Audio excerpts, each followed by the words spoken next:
is, how do governments, again, we talked a little bit about this, but is this a best practice that healthcare entities can choose to follow, or should it be should governments really be obligated or obligate hospitals to use it, in your opinion?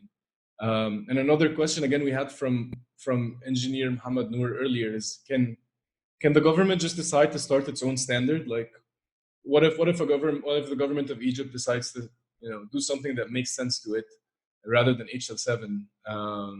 So the question is, should the government stick to HL7, and should they enforce it on hospitals? Okay, so there's two questions here. So first of all, should it be law or enforced? And the second question is, what do I think about how do I feel about this? So should it be enforced? Well, my personal take on this is, and I've always been happy that FHIR started out not as a government initiative. It was purely an industry initiative. And it got popular because the developers liked the technology. They liked the RESTful APIs because that's what the kids learn on school, in the universities. They learn how to develop apps using those RESTful APIs. They know the technology, they like the technology. And in healthcare, developers were used to, having to use legacy development tools. And FHIR is a modern approach, and that's why the developers liked the technology, and that's why it got popular. And I like that more as an incentive than it being enforced, because there's always a lot of, if you have to do it, you don't like it, right? Yeah. So now what you see is that after, I think, 6 or 7 years, governments start to discover the huge benefits of FHIR for cost saving, for patient safety, etc. So now they are thinking about enforcing it or stimulating it, or, it differs a little bit. In the US, it's going to be law. Here in the Netherlands, it's more like facilitating by the government. And I prefer it to be popular with the developers as the key to the success, rather than law enforcement. So does that answer the question? Yeah, it does. Certainly. Sorry. There was Omar. There was another question. Can you, as a country, build your own proprietary standards? Well, you can, and you will fail. Yeah. Why would you? Why would you reinvent the wheel? I'm not sure if this is.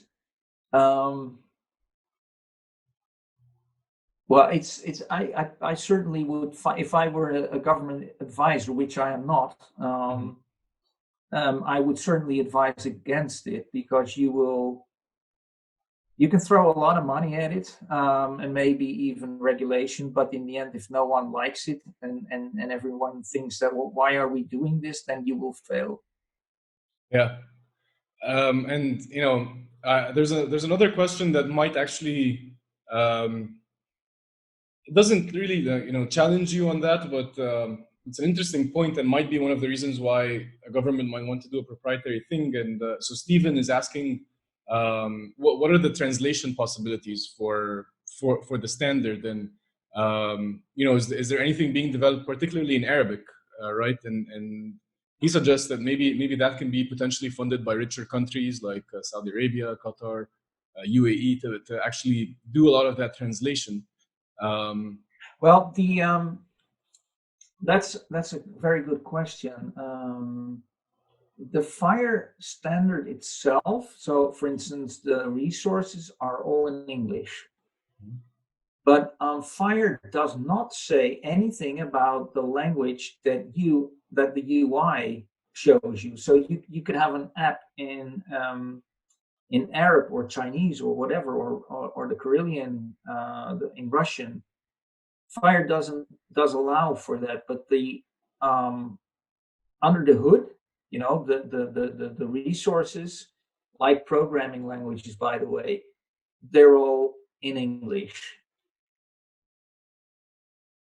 Okay. Yeah. So, So that's about the languages. But so I wouldn't. but is there an effort required to translate it? Well, for the developer would just use the resources like they are defined by the FHIR spec. But the Okay. user, so the doctor or the nurse or the patient or whoever, would know nothing about it. This is all under the hood. Mm-hmm. You don't see it. Mm-hmm. You know, this is for the developer. Mm-hmm. So the user interface is can have any language you like. FHIR doesn't say anything about this.